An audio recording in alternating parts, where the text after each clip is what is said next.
મિત્રો, આજે આપણે ઉગતા પોરની માં મેલડી માનો ઇતિહાસની વાત કરીશું। વર્ષો પહેલાની આ વાત છે। ખાવડ કરીને એક ગામ હતું। આ ગામમાં કાલિયો કાપડી નામનો ઉગતા પોરની મેલડીનો ભૂવો રહેતો હતો। આ કાલિયો બાળ કુંવારો હતો। આ કાલિયો અને માં મેલડી સન્મુખ વાતો કરતા। હવે ધીરે ધીરે થતા આ કાલિયા દાદાની ઉંમર 80 વર્ષની થઈ ગઈ અને મનમાં થયું કે જો મારો દેહ બળી જશે તો આ મેલડી માની સેવા પૂજા કોણ કરશે?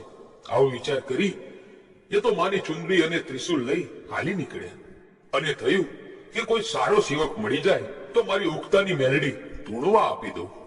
હાલતા હાલતા તેને સીમમાં માલા કારોત્રા નામનો રબારી મળ્યો જે બકરા ચરાવતો હતો। માલા કારોત્રાને માં મેલડીનો મોહ લાગ્યો।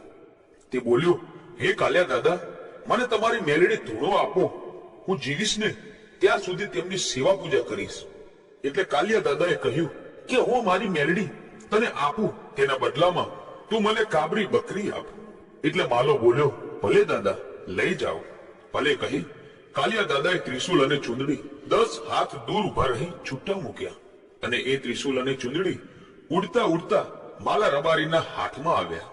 હવે આ ત્રિશુલ અને ચુંદડી લઈને માલો રબારી તેના ગામ ઉકેડી પાસે પહોંચ્યો। પણ તેને વિચાર આવ્યો કે મારી પત્ની દલી રબારણને જઈને કહીશ કે આપણે કાબરી બકરીને બદલે આ ત્રિશુલ અને ચુંદડી લાવ્યો છું તો મારી સાથે તે ઝઘડો કરશે।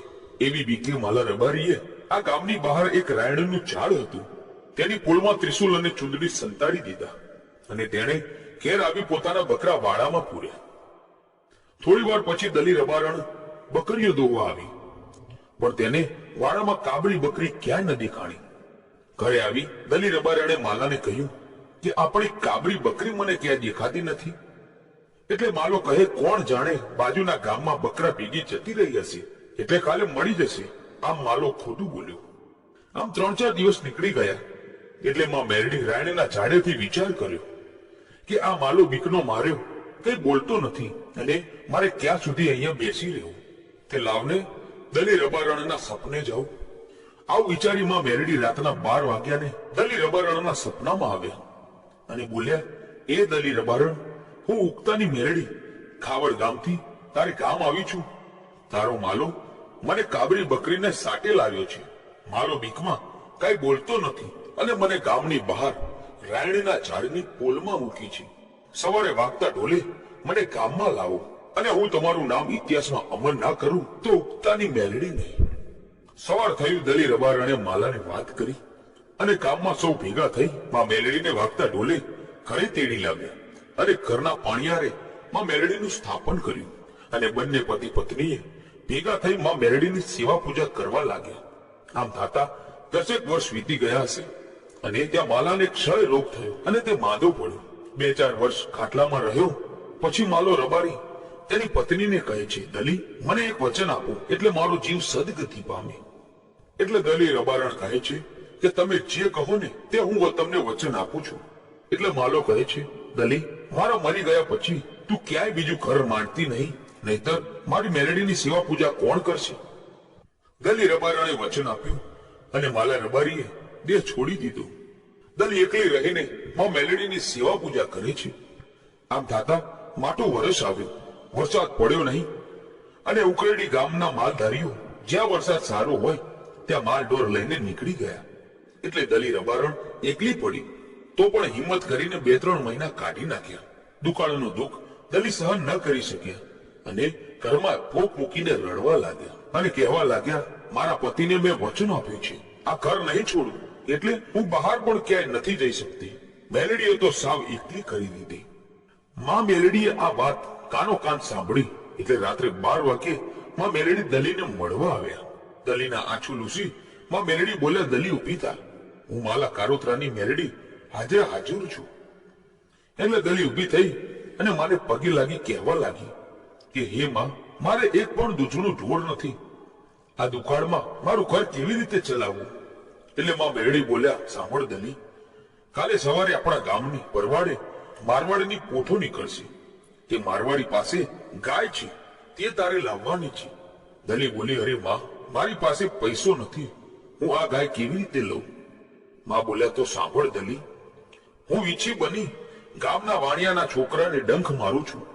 વાણિયો તારી પાસે વીછીનું ઝેર ઉતારવા આવશે, ત્યારે તું તેને લીમડાનો છાડો નાખી ઝેર ઉતારજે. પછી વાણિયો મેલડીના દિવેલના 5 રૂપિયા આપશે. અને જે રીતે માં મેલડીએ કહ્યું હતું એ જ રીતે બન્યું. દલી રબારણને 5 રૂપિયા મળી ગયા. બીજે દિવસે સવારે ગામમાં વણઝારાની કોઠો નીકળી. ત્યાં જઈ દલી રબારણ કહે છે, ભાઈ તમારી આ ગાય લેવી છે. ત્યાં વણઝારો કહે કે બેન, આ ગાય તો ક્યારેય વિયાતી નથી, તો આ ગાયનું શું કરશું? ના ના ભાઈ, છતાં મારે આ ગાય જોઈએ છે. એટલે વણઝારો બોલ્યો કે આ ગાય હું તમને મફતમાં તો નહીં આપું, તેના 5 રૂપિયા થશે. હવે દલીએ 5 રૂપિયા આપી વણઝારાની ગોરી ગાય ખરીદી લીધી. પહેલા દિવસે દલી ગાયને દોવા બેઠા ત્યારે ગાયે 1.25 શેર દૂધ આપ્યું. બીજા દિવસે 5 શેર દૂધ આપ્યું. આમ કરતા કરતા આ ગોરી ગાય ટંકે 1.25 મણ દૂધ આપવા લાગી. એમ થતા માટું વર્ષ ઉતરી ગયું અને સારું વર્ષ આવ્યું. જે માલધારીઓ પરદેશ ગયા હતા તે પણ પોતાના વતન પાછા ફર્યા. હવે બન્યું એવું કે ઉકેડી ગામની બાજુમાં ભંકોળા કરીને એક ગામ હતું. આ ગામમાં ભૂપતસંગ સોલંકીનું રાજ ચાલતું હતું. આ ભૂપતસંગને ખબર પડી કે દલી રબારણની પાસે જે ગાય છે તે ટંકે 1.25 મણ દૂધ આપે છે. એટલે તેને સૈનિકોને આદેશ કર્યો કે જાઓ અને તે ગોરી ગાયને લઈને આવો. હવે સૈનિકો તો આવ્યા ઉકેડી ગામમાં. દલી રબારણ તો દોષી થઈ ગયા હતા. આવીને સૈનિકો બોલ્યા, માજી, બાજુમાં ભંકોળા ગામના ભૂપતસિંહનો આદેશ છે કે આ ગોરી ગાય અમારે લઈ જવાની છે, કેટલા રૂપિયા આપીએ? એટલે દલીમાં બોલ્યા કે ભાઈ, આ ગાય તો મારી મેલડીની છે, તે મારે વેચવી નથી. એટલે સૈનિકો તો માજીને ધક્કો દઈ ગાયને છોડીને હાલતા થયા અને કહેતા ગયા કે તારી મેલડીને કહેજે કે ભંકોળા ગામમાં આવી તારી ગાયને લેતી જાય. એટલે દલીમાં તો મેલડી માને વિનવે છે. એટલે મેલડીમાં પ્રગટ થયા અને બોલ્યા, હું ઉગતાની મેલડી છું, હું ગાય લેવા ભંકોળા જઉં છું. ગાય લીધા વિના પાછી આવું તો ઠીક પડે તારી ભક્તિને. એટલે રથોડો જોડી માં મેલડી ભંકોળા ગામ આવ્યા. જ્યાં ભૂપતસંગ ડાયરો કરીને બેઠા હતા ત્યાં આવી મેલડીએ પોતાના વાળ ખંખેર્યા. એટલે વાળમાંથી 2 બિલાડી કાઢી. એક બિલાડી કોળીઓના વાળામાં ગઈ, ત્યાં કોળીઓ તોડવા લાગી, અને બીજી બિલાડી રાણીવાસમાં ગઈ, ત્યાં રાણીઓ તોડવા લાગી. એટલે ભૂપતસંગ સોલંકીને સમજતા વાર ન લાગી અને તે મેલડી માના પગમાં પડી ગયા અને કીધું કે હે માં, તું કોણ છે? માં બોલ્યા, હું ઉખરડીની દલી રબારણની ઉગતાની મેલડી મારી ગોરી ગાય પાછી લેવા આવી છું. ભૂપતસંગ, તમે દલીને ભંકોળા બોલાવો ને તમે તેના સામૈયા કરો, તમારી બહેન બનાવી સારી પહેરામણી આપો. એટલે ભૂપતસંગે દલીને ભંકોળા બોલાવી સામૈયા કરે અને પોતાની બહેન બનાવી તેને ગાય પાછી આપી. દલીમાં મેલડીને વારીને પાછા ફર્યા. એટલે ભૂપતસંગ બોલ્યા, બહેન, મારે પણ માં મેલડીને મારા રાજમાં બેસાડવા છે. પછી માં મેલડીએ ભંકોળાના રાજમાં આસન વાળ્યું. હવે ભૂપતસંગના રાજ્યમાં મેલડી બેઠા.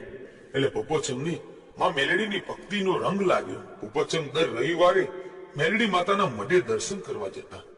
હવે બન્યું એવું કે એક દિવસ ભૂપતસંગ શિકાર કરવા નીકળ્યા અને કડીના રાજા મલ્હાર રાવે તેના 200 સૈનિકો સાથે ભૂપતસંગને ઘેરી લીધા. ભૂપતસંગને નક્કી થઈ ગયું કે હવે મોર્યો જ સમજો.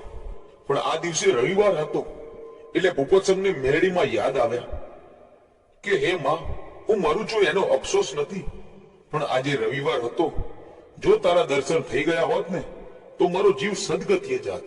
ભૂપતસંગ આટલું બોલ્યા ત્યાં તો ઉગતાની મેલડીમાં ભંકોળામાં જાગૃત થઈને રથડો જોડીને ભૂપતસંગની વારે આવી બોલ્યા કે આ 200 સૈનિકોના ઘેરામાંથી તને બહાર કાઢવા હું દલીની ઉગતા પોરની મેલડી આવી છું. એટલે ભૂપતસંગ બોલ્યા કે માં, હવે મારે ઘેરામાંથી નથી નીકળવું, બસ તારા દર્શન થઈ ગયા, હવે મરી જાઉં ને તો પણ અફસોસ નથી. એટલે મેલડીમાં બોલ્યા કે ભૂપતસંગ, જો તને આજે આ 200 સૈનિકોની વચ્ચે મરવા દઉં ને તો ઠીક પડે મારી દલીને.